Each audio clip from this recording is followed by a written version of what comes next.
Chapter 984, Active Response. Klein didn't directly teleport back to 160 Birkeland Street. Instead, he went to sea with Inuni, found a secluded spot, and chanted the honorific name of the fool. Then he took 4 steps counterclockwise and went above the gray fog. With a beckon, he summoned a paper figurine. Immediately after that, he picked up one of the cards of blasphemy on the long bronze table in front of him, and he placed it inside his body. Klein suddenly had an additional dark red robe. This appearance seemed to look like rust and settled gunpowder that had been stained by copious amounts of blood. As for his face, it was covered by a dark gold mask. The patterns on it were ancient and set off a contrasting appearance with the crown he wore that was embedded with gems that sparkled red, blue, and green. This was a change that the Red Priest card brought about. After repeated experiments, Klein had confirmed that certain traits of the Red Angel card were very compatible with the Paper Angel's interference effect with fate. It allowed the relevant powers of the mysterious space above the gray fog to be further enhanced. Therefore, he had chosen it instead of the Black Emperor or Tyrant cards. After completing this, Klein, in the form of the Red Priest, picked up a paper figurine and shook it. He then fused it with the gray fog that surged over, throwing it at the rippling blob of light that represented him offering a prayer. The paper figurine quickly burgeoned, turning into an angel bathed in golden light.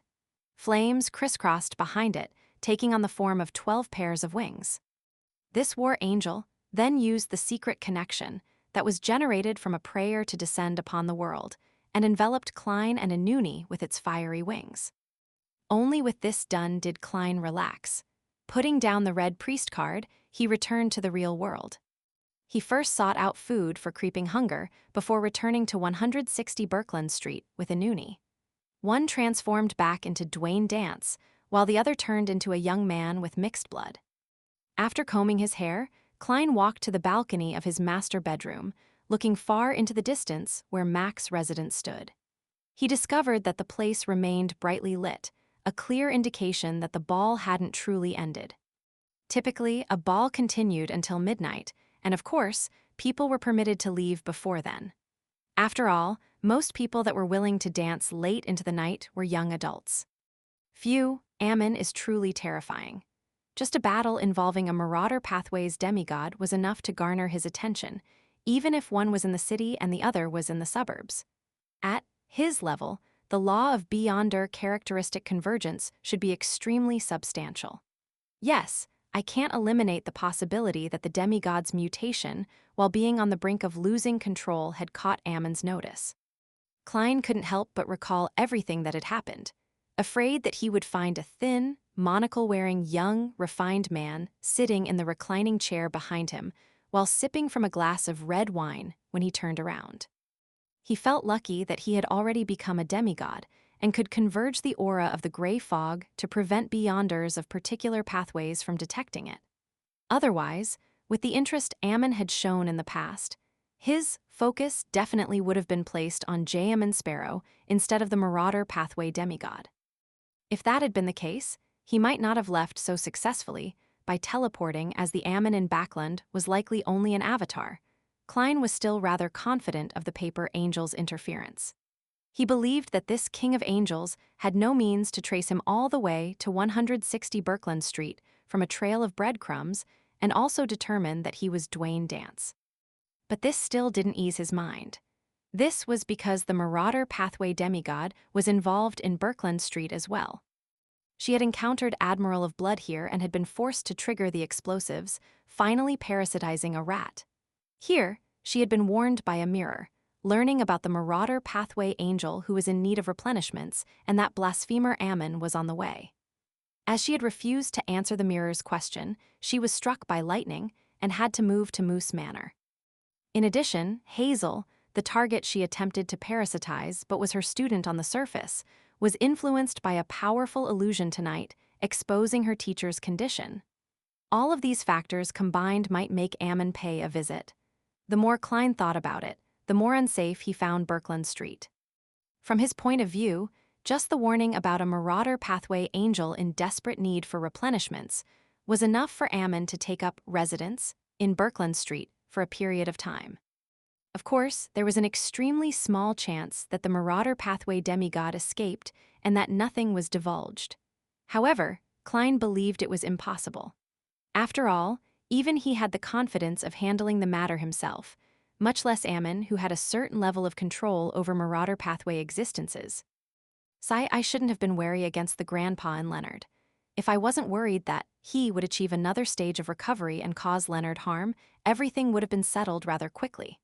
I wouldn't be in this situation of attracting Ammon. What do I do next? Regardless, I need to do something.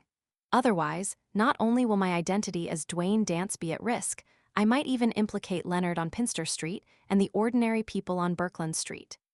Who knows if Ammon will suddenly parasitize them or not?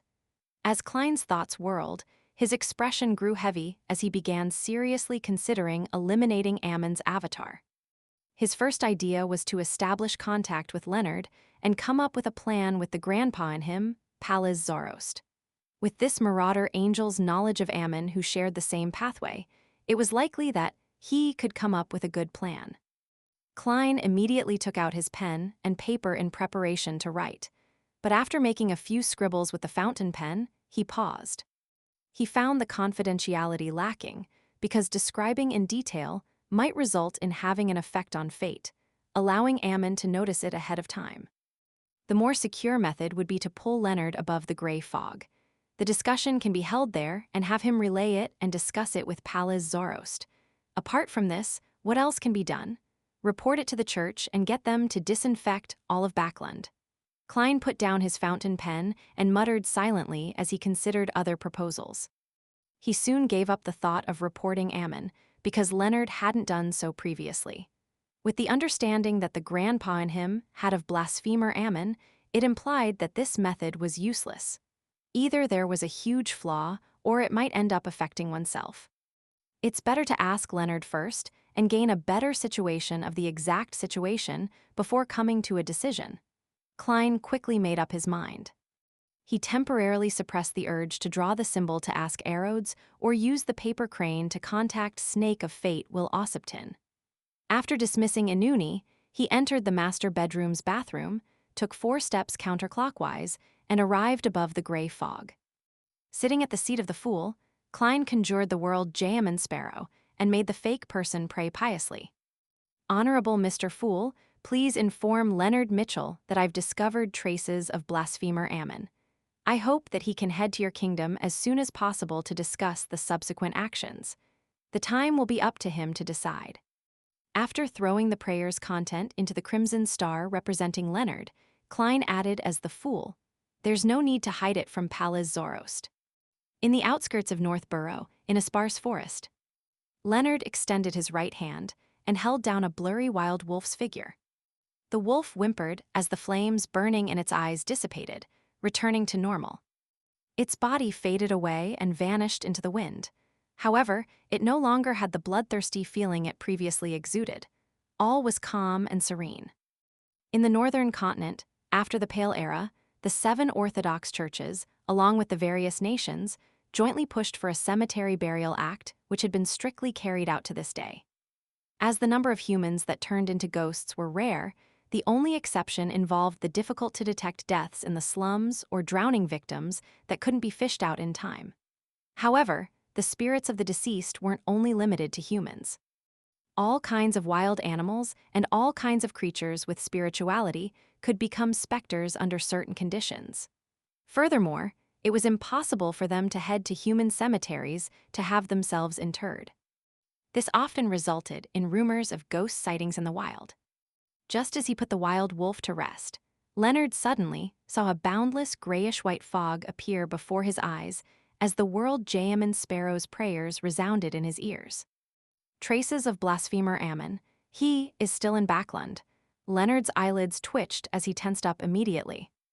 As he had received Mr. Fool's instructions, he didn't hesitate to speak with a suppressed voice.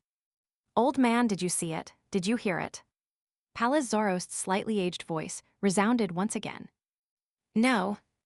Although I sensed an anomaly, I didn't see or hear anything. It will only happen if I deepen my parasitization of you, allowing me to directly control your astral projection. Do you think I'm a fool? From the looks of it, Mr. Fool's response is done through the astral projection. Leonard thought before he said in deliberation, "Old man, Klein informed me via Mr. Fool that he has discovered traces of Ammon. He wants me to head over to Mr. Fool's kingdom to discuss this matter. Do you have any suggestions?" Palace Zoroast fell silent for a few seconds before he let out a long sigh. "If he wishes to deal with Ammon's avatar in Backland, tell him that unless he has the blessings of concealment, the outcome will be as you expect it to be." By saying this, Old Man is giving preconditions. He means that he will only be willing to cooperate with the blessings of concealment. Leonard's mind raced as he immediately found a dark corner and informed the world Klein via prayer that he could do it immediately. As for the danger that resulted from losing control of his body in the wilderness, Leonard wasn't worried since he still had a Marauder Pathway angel in his body. Before long, he saw a crimson tide surge towards him and inundate him.